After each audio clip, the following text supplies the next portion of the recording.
একদিন একটা দম্পতি হেঁটে মরুভূমি পাড়াইতেছিল।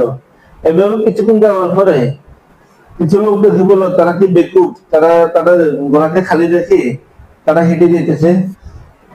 এই কথা শুনে স্বামী স্ত্রী উভয় ঘোড়ার উপর উঠলো এবং কিছু পথ অতিক্রম করার পরে কিছু লোক আবার দেখে বললো, তারা কত নিষ্ঠুর, কত নির্দয়, তারা তাদের ঘোড়াকে কষ্ট দিতেছে এবং তারা কত আরাম করে যাইতেছে।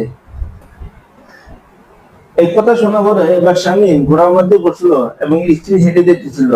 এভাবে কিছু পথ যাওয়ার পরে আবার কিছু লোক দেখে বললো, স্বামী কত খারাপ, স্ত্রীকে কষ্ট দিতেছে এবং সে আরামে যেতেছে। এই কথা শোনার পরে এবার স্বামী নিচে নামলো এবং স্ত্রীকে ঘোড়ার মধ্যে বসালো। এভাবে কিছু পথ যাওয়ার পরে কিছু লোক বললো, স্বামী কত বেকুব, সে কষ্ট করে যেতেছে এবং স্ত্রীকে আরাম করে বাজাইতেছে।